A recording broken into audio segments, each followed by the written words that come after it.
Yo, what's going on, guys? It's your boy Soap here. Back again with a brand new video. This will be another reaction video. I know, stealing other people's content. Sorry.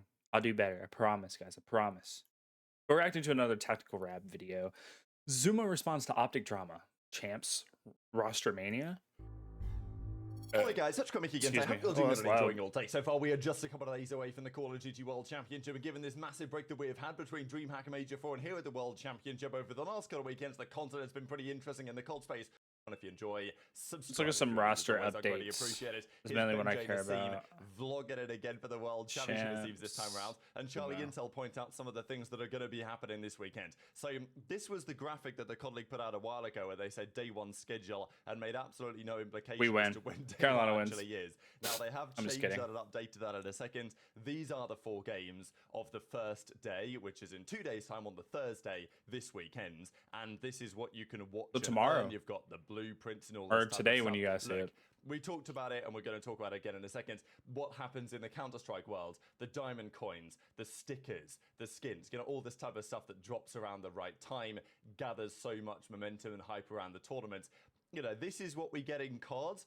Okay, it's something, right? Like, it's not like they totally ignore it. And if you watch on COD League, you're going to get access to all this type of stuff. I will say the COD League over the last few years has been in a pretty tricky spot. The season when Scump retired, that year we had Twitch and YouTube. And I will say that if we do go back to a world where there's no YouTube deal and it is Twitch and YouTube again, I think that could be a positive for the way the scene could go.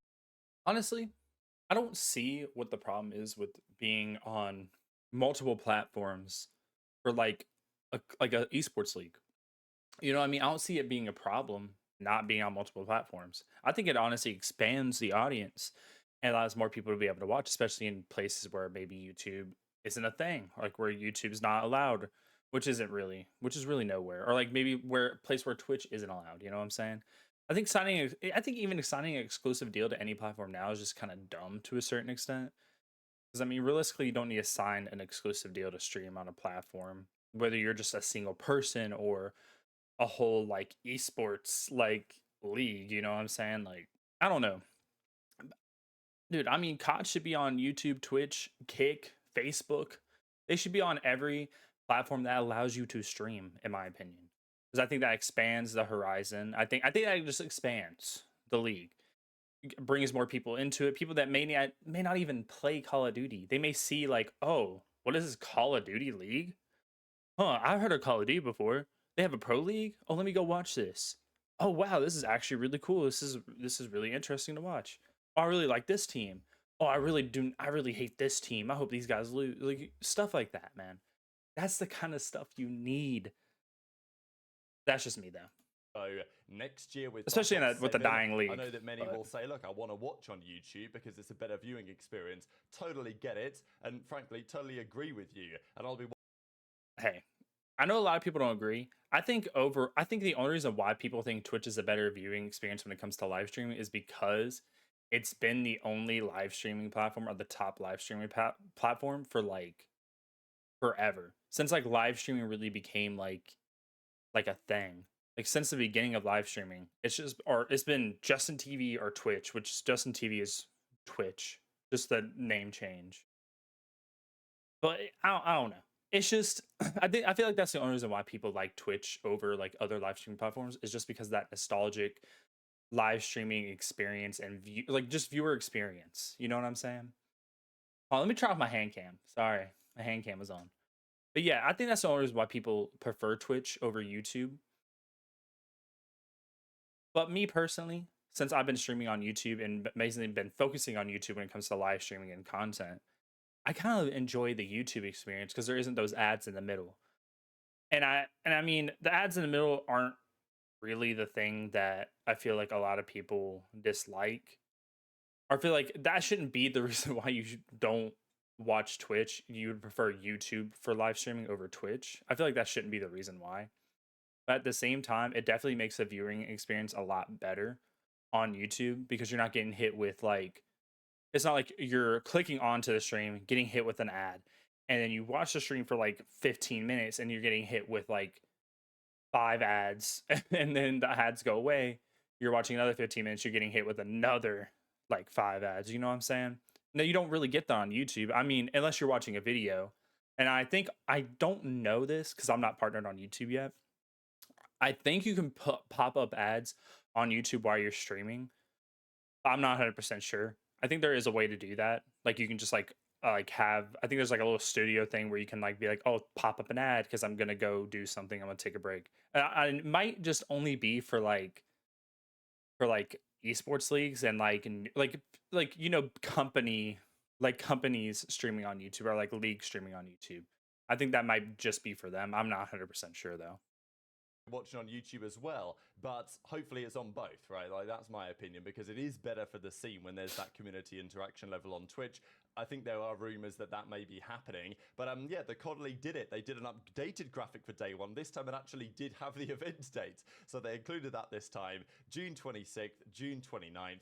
Day one schedule. Here are the 4 games as ever, ending with FaZe versus Optic. We'll talk a little bit more about that later on Hayes today. versus But 3 Optic. days until Who do you guys think champs. is going As to of win today, that? of course, only I 2 think I think days Optic has a good until the chance. World Championship. Now, a couple of roster things I wanted to get into before we talk about this Zoo Mafia related drama, and that comes out of Dareal. So obviously, the Gentlemates have had a rather tricky season, to say the very least. They've been, frankly, rather shocking, and Javid's been the head coach over there of the team.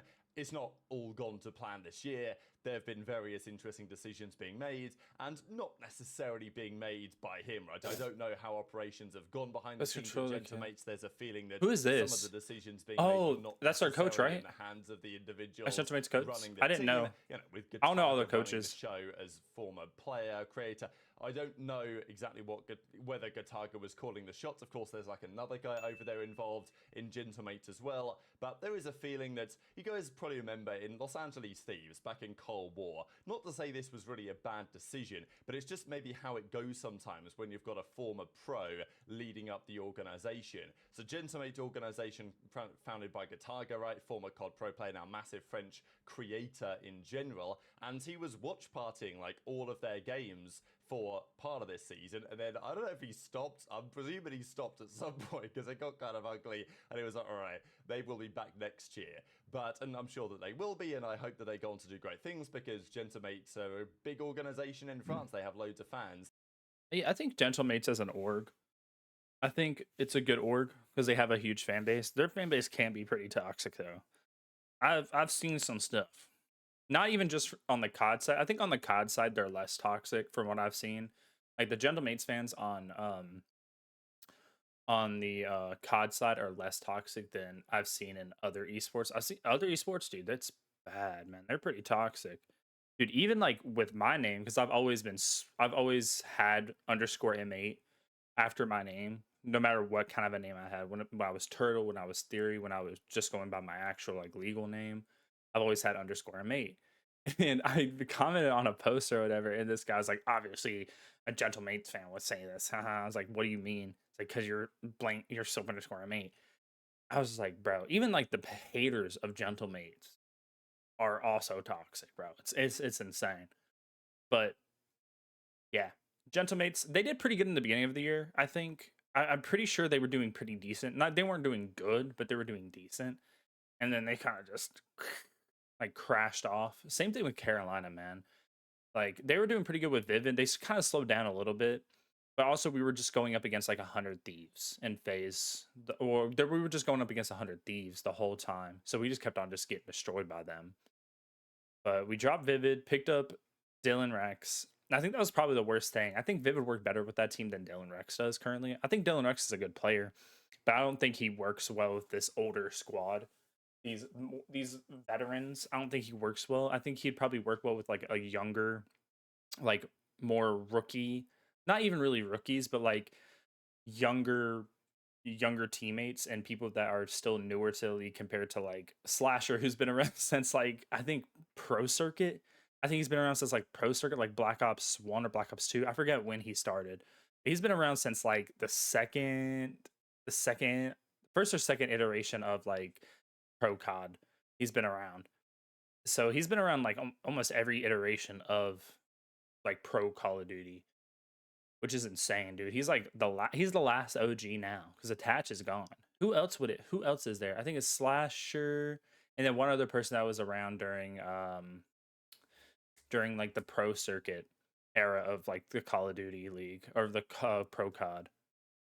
Let's get back And into it. it's My great bad. to see that scene develop, right? I mean, it was phenomenal what we saw the scenes out in Madrid when, let's be real, the French fans that were there supporting Gentlemates were outnumbering the Spanish fans that were, the event was in Spain, right? So it was pretty remarkable. But according to my understanding, yeah, that those numbers were true, that there were more French fans there than there were Spanish fans. And hopefully we get to see more of that in due course as well in the scene. But when LA Thieves in 2021 Cold War season, the team was an absolute disaster. They made a million changes. Jacob was, calling the shots maybe, and it wasn't really going to plan. And at the end of the season, COVID was over and went back to LAN, and Nadeshot said, all right, we're bringing, I don't know if this is 100% true, but the theory goes anyway that Nadeshot effectively stepped in and said, look, you guys have messed around this season.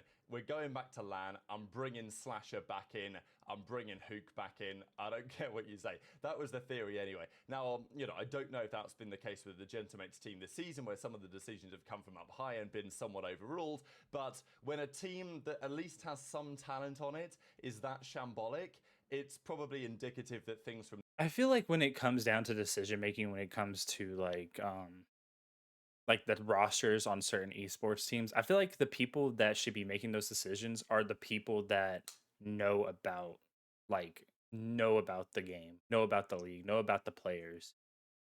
I feel like it's weird when you hear like stories or like things of like where like higher ups in like the company or in these esports orgs make decisions for like certain esports when that person you never really see talk about the game. I don't know about the Gentlemates. I don't know. They might love COD.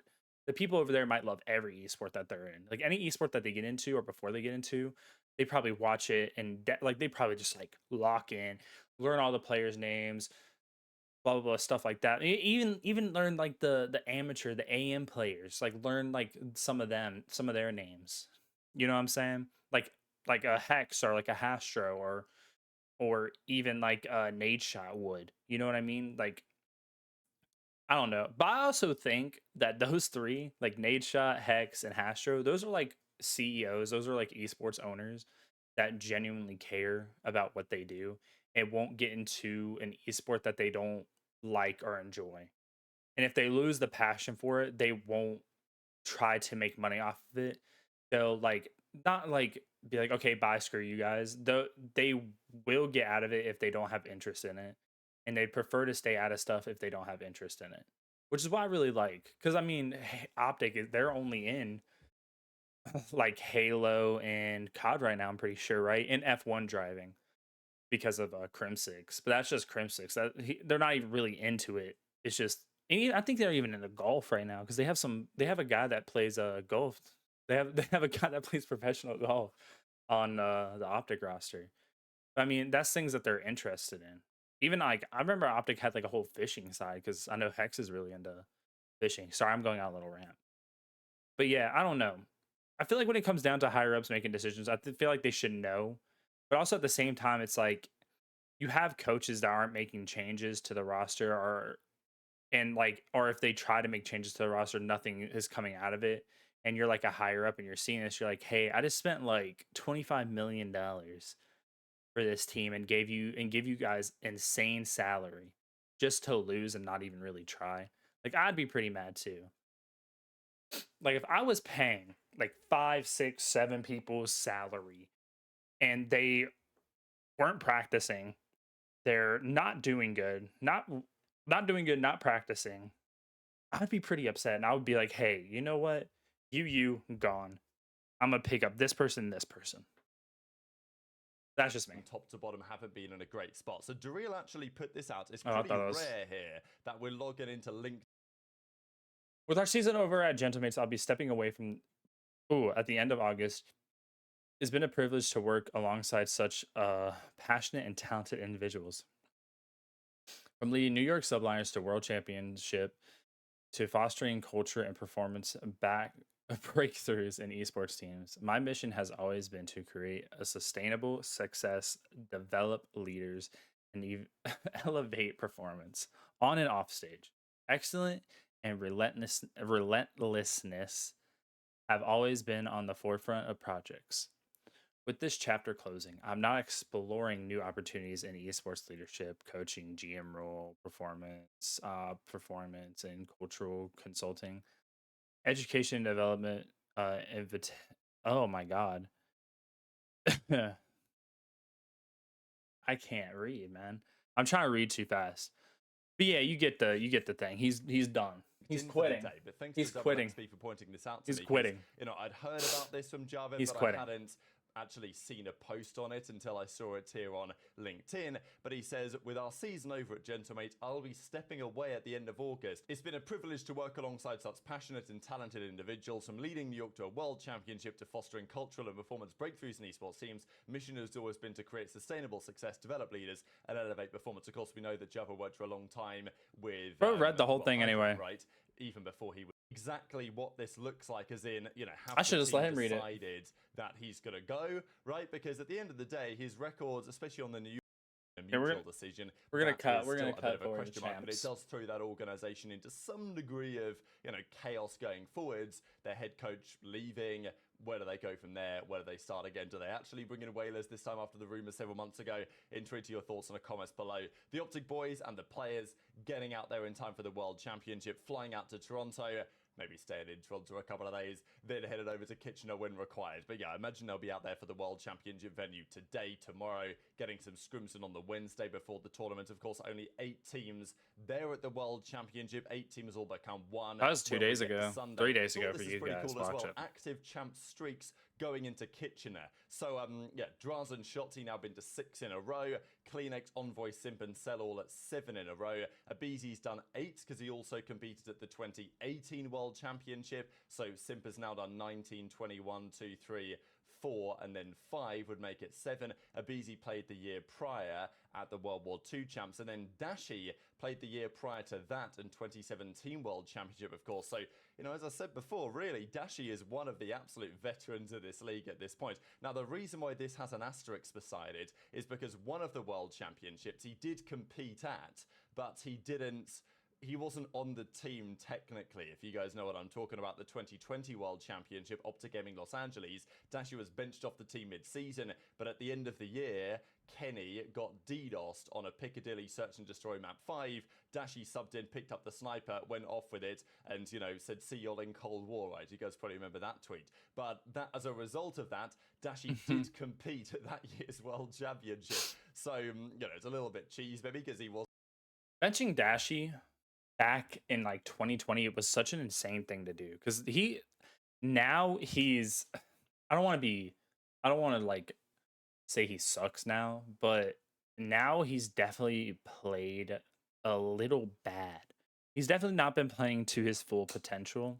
Or maybe he's just like losing passion. Or maybe he's just unk now. You know what I'm saying? Like maybe he's getting old. But I don't know. He's definitely been underperforming. But back in 2020, man, benching Dashy was such a dumb decision. Like that was such a I think everyone was pretty mad about that. Even when I heard about it, I was like, "What? Why are we benching probably your best AR? Your best sniper, your best AR on your team at that time?" But wasn't that's just me. meant to compete, as it were. Like, he was off the team at the time, but he did compete. And since then, of course, he's been there every single year, and I doubt that is going to change at all. So these are the active CDL champ streaks. Of course, the first ever World Championship was in 2013. So Scump, for example, would have played pretty much the entire run of that. But Dashy's certainly not far off the all-time record when it comes to champs appearances. But this is when the drama was happening in the Zoo Mafia. So these past couple of weeks have been interesting in terms of content. We've seen, understandably, I think, many of the content creators being like, well, COD's pretty dead.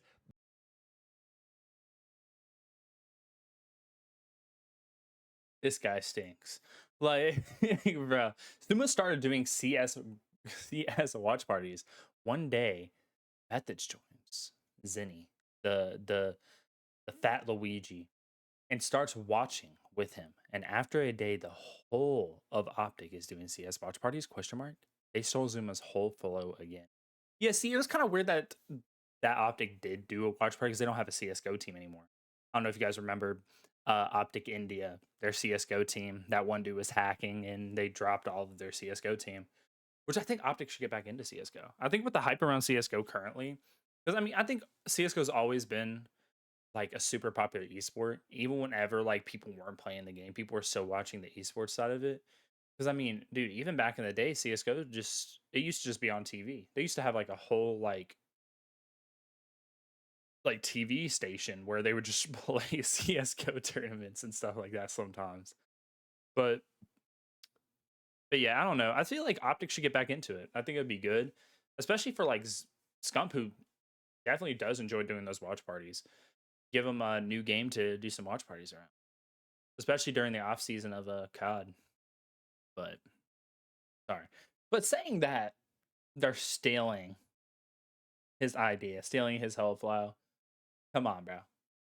Scump's watch parties compared to Zuma's watch parties, they're two totally different things. There's a whole production for Scump, but also at the same time, Optic they have a headquarters, they have a gaming headquarters. Like Optic's more gaming oriented than FaZe is currently. I don't know if Zuma has that like kind of income or kind of money or kind of cash flow to be able to do a thing like that, which that'd be cool to see Zuma do that, see the flank do that, have like their own like little set like how Op or how Scump has his. But yeah, but saying he's stealing his whole flow is kind of insane to me. Let's go and talk about CS or something else. So Zuma started running these Counter-Strike watch parties. Now, of course, Zuma isn't the first person to do a Counter-Strike watch party. Okay, in the COD scene, Okay, like, Jake. sure, I Okay, guess. But, okay, there's Jacob. been plenty of other people Okay, doing watch buddy. parties of other games over time. Okay, Not to buddy. take away the content that Zuma makes at all, obviously, right? But the concept of, watching some other stream or watching somebody else. Okay, but then who's a CS:GO guy that's been doing CS:GO watch parties? Zuma probably stole his whole flow. You know what I'm saying? I was like, bro, like, well, Zuma stole someone else's flow. A guy who probably actually plays CS:GO and makes CS:GO content.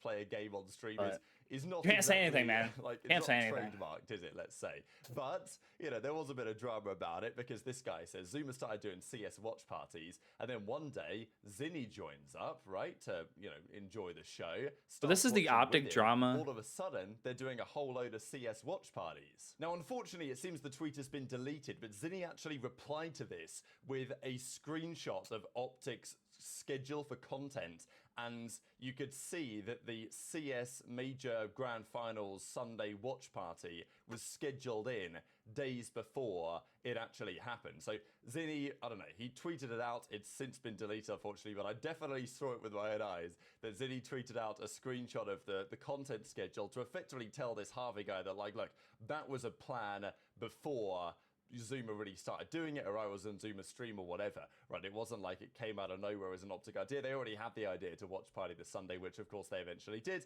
But this guy says they stole Zuma's whole flow again. And it is kind of funny, right? This is the state of the scene where this is the type of stuff we're arguing about. It's like, it doesn't really matter. Nobody really cares. But here we are, right? And people are getting into it big time over this because there's no COD on, right? And there will be, thankfully, in a couple of days' time. So Jake Cal says Clay has started. We haven't had COD in a month. We haven't had 8 COD matches in a month. And this is what people are talking about, bro. CS:GO. Bro. It's insane though. Like CS:GO has gotten the eyes of like the whole like Call of Duty community. Like almost everybody in the Call of Duty community has been talking about CS:GO, which is good, man. It's good for CS:GO. Could be a good thing for the COD League though. See what CS:GO is doing, maybe implement some of that. Implement some of that skin, some of those stickers, stuff like that into COD as well. Doing Pretty pro cool, cod. pretty One cool. day Scumpy joined and starts playing with him, and after that Zuma's doing pro cod. He stole Scump's whole flow again. So it is a pretty funny potential copy pasta type tweet here. But Zuma decided that he needed to respond to it and give him perspectives. Of course, like there's some people in the Zumafia, it is what it is. And as Zuma says, saw this here and also on Reddit, nothing but love and respect for the Optic guys. Those of you that know my story know they're a big reason why I'm here today. Stop comparing and always trying to tear us apart. We can't be this bored. None of us invented watch parties. Exactly. I know that there's other people saying That's so that, funny, bro. oh, well, the breakdown, right? They copied Zuma's whole flow and all this. And you know what? Sure, obviously Scump and Zinni, when they did the breakdown, they saw, okay, look, this. Hey, there's a difference between like copying and taking inspiration from. Like, let's do this for example. Mr. Beast, right? Mr. Beast, a the biggest, most subscribed YouTuber on the platform, right? There was this Russian guy who was copying his stuff down to the very detail, like how he shot the video, the stuff that he said in the video, the thumbnail, the title, everything about the video. The people that were in the video were very similar to the people in Mr. Beast's video. That's copying. That's not taking inspiration. That's copying, right? And then there's taking inspiration. Like, let's say, like with with breaking points and like the flank, right? Flank became this big thing. Flank was doing really well for Zuma and everyone that was on it. Breaking points or breakdown, like he said, breakdown. Also wanted to do something similar, but like not doing it the exact same way, but doing it in their own way with their own branding, with their own voice, with their own people, with their own opinions, not the same opinions. You know what I mean? Like that's just I don't know. There's a difference between copying and taking inspiration. Let's get back His into it. post-match show idea is doing pretty well. We want to think about our own version. You know, nothing wrong with that at all. Was it the flank? No. Was it done in a different way to the flank? Sure. Was Zuma the first person to ever do like a post-match show in any regard? No. Not taking away anything at all from what he built with the flank, because it's been such an important piece of content for us in the competitive COD space over the last few years that is worthy of inspiration being taken by others. But it doesn't mean that we have to, you know, get into tribal warfare, all of this type of stuff. So anyway, there was some further responses. Octane says, why did he text me to screw Tony then? He stole my CH watch party. So yeah, that doesn't seem to be all that much evidence of that. But look, the World Championship is finally here. We get to stop talking about some of this petty drama and going into the big one. Of course, there are some big favourites for the World Championship. I don't know who you guys have as like the dark horse of the tournament. I'm personally taking Optic. Carolina Royal Ravens. It feels kind of weird to take the Carolina Royal Ravens, albeit a different team as the dark horse. But I feel like if there's any team that will, you know, honestly, bro, like if I'm being like realistic, who I want to win, the Carolina Royal Ravens, because I'm from North Carolina. So I would obviously want my home team to win. You know what I mean? And also, I'm a big Slasher fan, so I'd like to see him win. See him win one more champion before he decides to go out and give up. But I realistically think it could be Optic. Optic, I think Optic could come through. I think if Merc, I honestly think if Dashy played his role like how he has been playing for their wins, even though he hasn't been dropping the most insane KDs and have been doing like insanely well on that KD side of things, I think if he picked up his role really well, maybe got like a few more kills, upped his KD a little bit. If Shotzi was in flow state the whole time, you know, like really like playing that like more aggressive like SMG role like he's always has been playing, and then you see Hook doing his thing, slashing, slaying, and then see Merc do his flex role where he swaps back and forth, plays OBJ when he needs to, slays out when he needs to. I feel like if all four of them really just played to their best of their ability throughout this whole tournament this coming weekend, Optic could 100% be back-to-back world champions. But we'll see. You know, you never really know. It's also Optic, bro. Optic has this sort of like luck around them where like they'll be down like 3-0 and a best of 7 in the grand finals and then just reverse sweep out of nowhere they just didn't go like 3-0 a second ago. You know what I mean? Like that I think that's just how Optic really is, especially within Call of Duty. I don't know. Hopefully we see an Optic win, back to back Optic win, especially for Merc. That'd be great for Merc. Coming in kind of very last minute and just going on to helping Optic go from like one of the worst teams in the league, almost not making champs, to barely making champs and just winning the whole thing. That would be insane. But also I would really enjoy if my boys at Carolina win, you know what I'm saying? But yeah, let's finish out this video. My bad. have the chance to make a run, potentially to the finals, and maybe even do some damage. Optic definitely have the talent to do it. I'm not sure if I look at Miami, I look at Surge, even maybe Toronto could do something special this tournament, but I look at most of those other teams and I think, well, maybe they had their chance on some level earlier this season, whereas Optic could be peaking at the right time with the Mercury's pickup. But if Optic don't win, if they're not capable of winning, I'm certainly hoping that we get the Phase Thieves final, because if it is going to be a two-team league, which it has been this year, I'm hoping that at least we get to cap it off with an epic battle between these two for the biggest tournament on offer. And then shortly after that, of course, there's another one a few weeks later. So very much into your thoughts on. Yeah. Also, I forgot about EWC. EWC is also up after champs, like right after champs. I don't know who's gonna win that. I think it honestly, I think when it comes down to EWC, I think it might be an amateur challengers team. Like it might be one of these small challengers teams. Like realistically, I think Omet already qualified. I don't know who else has qualified yet, and we probably won't know until after like challengers champs, who the other three teams are qualifying. It might be honestly. I know Omet, Brooklyn qualified. Honestly, I can maybe see the Stallions. I don't know how they've been playing. I don't know about this team. I don't know if they have enough pro points to really be able to play in any like qualifying tournaments for it. Who else? Who else? Who else has a good chance? I think Five Fears might have a good chance. And a few other teams I think have a good chance at competing in this the EWC, which I think honestly is good that it's good that somebody out there cares about these AM teams as well, and not just like the actual pro teams that are making the money.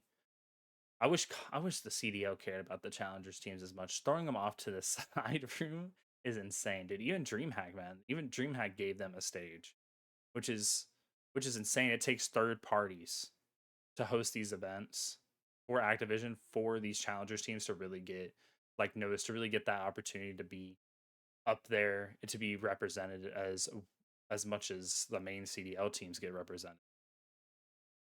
But yeah, I think that's the end of this video right now. I think we talked for a good 30 minutes, you know. But I want to hear what you guys think too as well. Who do you guys think is gonna win champs? Who do you guys think is gonna win EWC? Think it's gonna be a challenger team, or you think it's gonna be a CDL team? Um, but yeah, I appreciate you guys. Love you guys. Sorry for another reaction video. If you guys do enjoy these reaction videos, let me know. I'm gonna keep these reaction videos strictly to gaming and probably more CDL, Call of Duty. It's more gaming driven than anything else because it's a gaming channel. And if I'm gonna do anything like this, I want to keep it mostly gaming. But I appreciate you guys. Love you guys. God bless. See you guys in the next video. Peace out.